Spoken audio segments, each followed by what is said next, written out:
ఈసారి కొట్టే దెబ్బ కొన్ని తరాలు గుర్తుండిపోవాలి. భారత్ మీద కుట్ర చేయటం కాదు కదా, మన వైపు వంకరగా చూడాలన్నా వణికిపోవాలి. ఈ రేంజ్లో పాకిస్తాన్కు బుద్ధి చెప్పేందుకు మోదీ సర్కార్ రెడీ అవుతోంది. దౌత్యపరమైన చర్యలతో పరోక్ష యుద్ధం మొదలుపెట్టింది.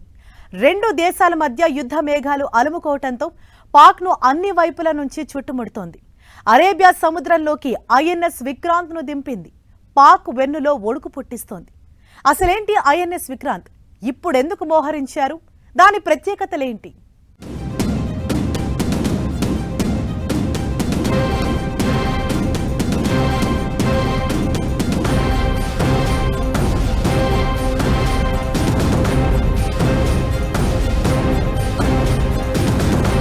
సాగర దిగ్బంధంలో పాకిస్తాన్, అరేబియా సముద్రంలో ఐఎన్ఎస్ విక్రాంత్, పాక్ వెన్నులో మొదలైన వణుకు.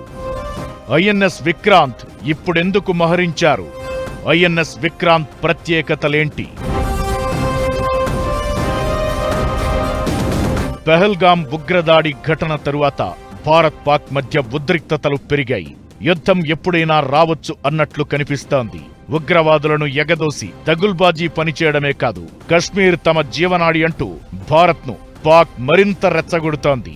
పాకీగాళ్లకు మాటలతో కాదు, చరిత్ర గుర్తుంచుకునేలా బుద్ధి చెప్పాల్సిందే అంటూ మోదీ సర్కార్ సిద్ధమైంది. భారీ స్ట్రాటజీ సిద్ధం చేస్తోంది. త్రివిధ దళాలు నిర్వహిస్తున్న సన్నాహాలతో పాక్ గుండెల్లో రైళ్లు పరిగెడుతున్నాయి. ఆ దేశ సైనికుల్లో మరణ భయం మొదలైంది.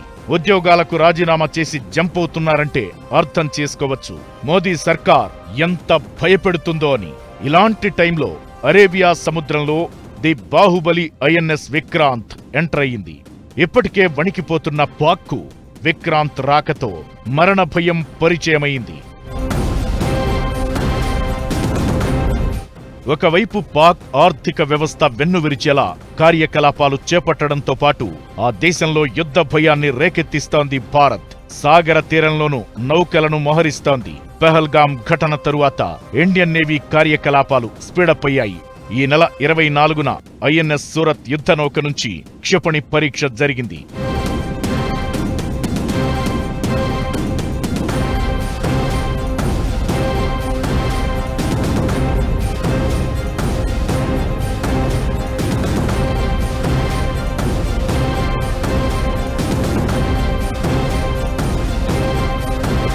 ఇది సముద్ర తలానికి చేరువగా దూసుకొస్తున్న ఒక లక్ష్యాన్ని విజయవంతంగా పేల్చేసింది. యుద్ధ విమానాలు, యుఏవీలు, హెలికాప్టర్లు, క్రూజ్ క్షిపణులను నేలకూల్చడానికి ఇది ఉపయోగపడుతుంది. అరేబియా సముద్రంలో మోహరించిన ఐఎన్ఎస్ విక్రాంత్ పాక్ వైపు దూసుకుపోతోంది. ఇది దాయాది దేశం గుండెల్లో రైళ్లు పరిగెట్టిస్తోంది.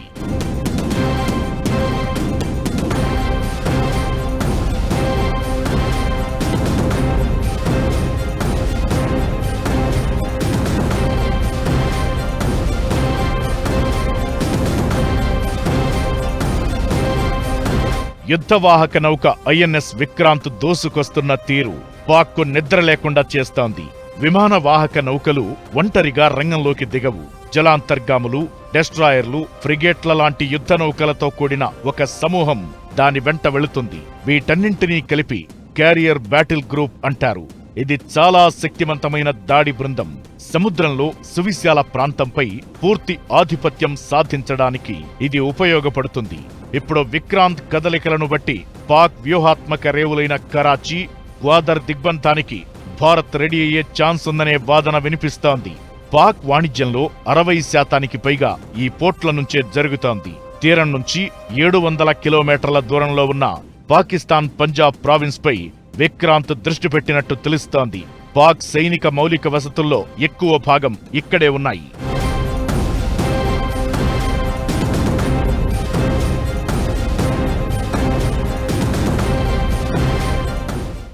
ఎయిర్ క్రాఫ్ట్ క్యారియర్ అంటే దాని మీద చిన్న విమానాలు ఉంటాయి. షార్ట్ ఎయిర్ షిప్ నుంచి, అదే విమాన షిప్ నుంచే టేక్ ఆఫ్ అయ్యి తిరిగి ల్యాండ్ అవ్వగలిగే క్షమత వాటికి ఉంటుంది.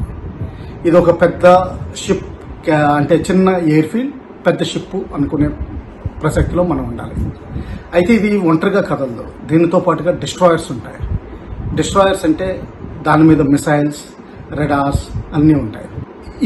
కొన్ని దేశాల్లో చాలా తక్కువ దేశాలకి ఈ ఎయిర్ క్రాఫ్ట్ క్యారియర్స్ ఉన్నాయి. ఎక్కడైతే ఈ ఎయిర్ క్రాఫ్ట్ క్యారియర్స్ లేవో జనరల్ గా డిస్ట్రాయర్ ని నెక్స్ట్ బిగ్ షిప్ కింద వాడతారు. ఒకవేళ డిస్ట్రాయర్ కూడా లేకపోతే ఫ్రిగేట్స్ ని వాడతారు. 262 మీటర్ల పొడవు, 45,000 టన్నుల బరువు, గరిష్ట వేగం 28 నాట్స్, 30 యుద్ధ విమానాలను నిలిపేంత వైశాల్యం. ఇది ఐఎన్ఎస్ విక్రాంత్ ప్రత్యేకత. విక్రాంత్ నౌక ఆటోమేటిక్ వ్యవస్థలతో నిర్మితమైంది. MiG-29K ఫైటర్ జెట్లు, కమోవ్ 32, MH-60R హెలికాప్టర్లు, దేశీయంగా తయారైన అడ్వాన్స్డ్ లైట్ హెలికాప్టర్లు, లైట్ కాంబాట్ ఎయిర్ క్రాఫ్ట్ విమానాలతో సహా 30 రకాల విమానాలను మోసుకెళ్లేలా దీన్ని రూపొందించారు. ఈ యుద్ధ నౌకలో మొత్తం 18 డెక్లు, 2400 గదులు ఉన్నాయి. 1600 మంది సైనికులు కూర్చునేలా రూపొందించారు. పాక్తో ఒకవేళ యుద్ధం చేయాల్సి వస్తే విక్రాంత్ కీలక పాత్ర పోషిస్తుంది. ఈ క్యారియర్ గ్రూప్ వాయు, ఉపరితల, సముద్ర గర్భంలో భిన్న కార్యకలాపాలు నిర్వహించగలదు. విక్రాంత్ పై ఉండే MiG-29K ఫైటర్ జెట్లు పాకిస్తాన్లోని మస్రూర్, సర్గోదా లాంటి చోట్ల ఉన్న వైమానిక సైనిక స్థావరాలను నాశనం చేయగలవు.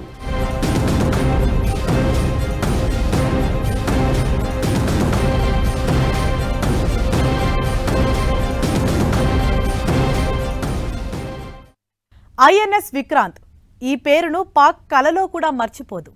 అరేబియాలో మోహరించిందంటే దాయాది దేశానికి ఊపిరాడని పరిస్థితి. 1971 యుద్ధంలో పాక్ను పరుగులు పెట్టించింది వాహన నౌక.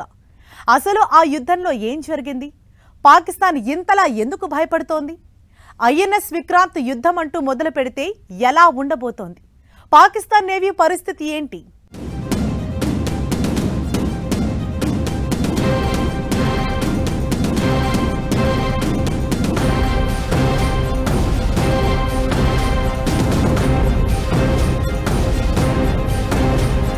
భారత్ దగ్గర ప్రస్తుతం 2 విమానవాహక నౌకలు ఉన్నాయి. ఒకటి విక్రమాదిత్య, మరొకటి విక్రాంత్. ఈ నౌకలను హిందూ మహాసముద్రం, అరేబియా సముద్రం, బంగాళాఖాతంలో భద్రతా ప్రయోజనాల కోసం ఉపయోగిస్తారు. యుద్ధమే జరిగితే గుజరాత్, ముంబైను పాక్ లక్ష్యంగా చేసుకునే అవకాశముంటుంది. ఆ ప్రదేశాల్లో ఎలాంటి దాడులనైనా తిప్పికొట్టేందుకు ఈ విమానవాహక నౌకను నిర్మించారు. శ్రీనగర్, ఢిల్లీ వైమానిక స్థావరాల నుంచి విమానాలను నడపడం, ఇతర ప్రాంతాల నుంచి దాడులు చేయడంతో కంపేర్ చేస్తే ఈ విమానవాహక నౌకపై నుంచి దాడిని మరింత సులభంగా, వేగంగా చేయవచ్చు. పాకిస్తాన్కు ఇలాంటి విమానవాహక నౌక లేకపోవడం భారత్కు భారీ ప్లస్. యుద్ధ నౌకకు పూర్తిగా ఇంధనం నింపితే మాటిమాటికి తీరానికి రావాల్సిన పని లేకుండా సుదీర్ఘకాలం సముద్రంలోనే పనిచేస్తుంది. ఐఎన్ఎస్ విక్రాంత్ ప్రస్తుతం కార్వార్ నుంచి ముందుకెళుతోంది. శత్రువుల ఇంధన ఉత్పత్తి కేంద్రాలు, భూ, సముద్ర, వైమానిక స్థావరాలు, సమాచార కేంద్రాలు, ఆయుధ డిపోలు, చమురు డిపోలను లక్ష్యంగా చేసుకుని దాడులు చేసే అవకాశముంటుంది. ఇదంతా ఎలా ఉన్నా 1971 యుద్ధం రోజులు గుర్తు చేసుకుని పాక్ వణికిపోతోంది. ఇండియా మొట్టమొదటి విమాన వాహక నౌక ఐఎన్ఎస్ విక్రాంత్. ఈ నౌక బ్రిటిష్ రాయల్ నేవీ కోసం నిర్మించారు. 1961లో ఇది భారత్ చేతికొచ్చింది. 1971లో బంగ్లాదేశ్ విముక్తి యుద్ధంలో పాల్గొని ఈ నౌక పాకిస్తాన్ సైనిక చర్యలకు అడ్డుకట్ట వేసింది. సముద్ర మార్గం ద్వారా పాక్ సైనికుల దాడులను అడ్డుకుని శత్రు లక్ష్యాలను ధ్వంసం చేసింది. భారత నౌకా దళంలో 36 ఏళ్ల పాటు సేవలందించిన తరువాత 1997లో విక్రాంత్కు విశ్రాంతినిచ్చారు. దీనిని పూర్తిగా ధ్వంసం చేయడానికి ముందు 15 ఏళ్ల పాటు మ్యూజియంగాను ఉపయోగించారు. మన నేవీ బలం ముందు పాక్ ఎందుకు పనికిరాదు. భారత్ వద్ద శక్తివంతమైన విమాన వాహక నౌకలు, అణుజలాంతర్గాములు ఉండగా పాక్ దగ్గర అలాంటివి లేవు. చైనా నుంచి సమకూర్చుకున్న వార్షిప్లే ఆ దేశం దగ్గర ఎక్కువగా ఉన్నాయి. భారత నౌకా దిగ్బంధం బుచ్చును తిప్పికొట్టే సామర్థ్యం పాక్ నేవీకి లేదు.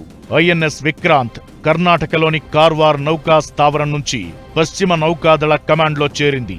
ప్రస్తుతమిది అరేబియా సముద్రంలో సంచరిస్తోంది.